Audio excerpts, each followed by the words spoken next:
இப்படைப்பு அனைத்தையும் எனதோர் அம்சத்திலாலே வியாபித்திருக்கிறேன் என்று கீதையில் பகவான் கூறியிருக்கிறாரே.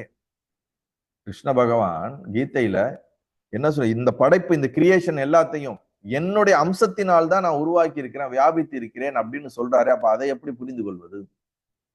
அதுக்கு பகவான் சொல்றாரு, அதற்கு கடவுளிடமிருந்து ஏதோ ஒரு சிறு அம்சம் பிரிபட்டு உலக வடிவாக இருக்கிறது என்று பொருள் கொள்ளக்கூடாது.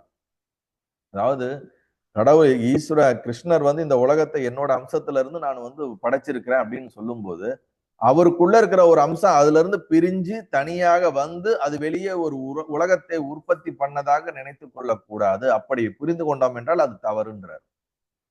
அவர் கடவுளாக கிருஷ்ணஸ்வரூபமாக, ஆத்மஸ்வரூபமாக, பிரம்மஸ்வரூபமாக இருக்கிறார். அவருடைய சக்தியே விசேஷமாக இந்த உலகமாக பிரியாமல் ஒரு தோற்றத்தை கொடுக்கின்றது. அததான் இங்க சொல்றார். அவரது சக்தி விசேஷத்தால் உலகம் தோற்றம் உண்டாயிற்று என்று பொருள் கொள்ளல் வேண்டும். அதுல இருந்து பிரிஞ்சு இல்ல, அவருடைய சக்தியே தான் உலகமான ஒரு அப்பியரன்ஸா தெரியுதுன்னு பொருள் எடுத்துக்கணுங்கிறார். அவ்வாறே அவரது ஒரு பாதத்தில் இருந்து, கால் பாகத்தில் இருந்து படைப்பனைத்தையும் உண்டாயிற்று என்று புருஷ சுத்த வசனம் கடவுளை 4 பாகமாக பிரிப்பதாக பொருள் கொள்ளக்கூடாது.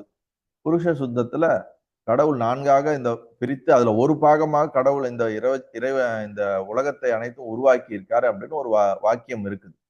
அந்த மாதிரி இத உற்பத்தி பண்ணியிருக்காருன்னு சொல்லி நீ அந்த அர்த்தத்தை எடுத்துக்க கூடாது அப்படிங்கிறத ரமண பகவான் அந்த அன்பருக்கு விளக்குகிறார்.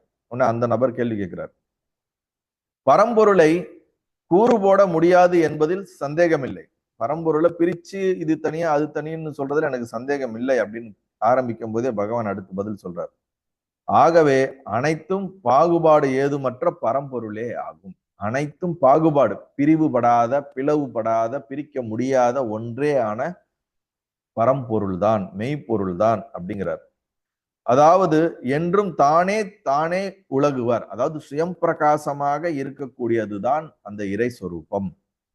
ஆயினும் அவரது இருப்பை எப்படியோ அருகிலோன் என்கிறோம். எதனால் அவ்வாறு கூறுகிறோமோ அத்தடையை அகற்றிக் கொள்ள வேண்டும்.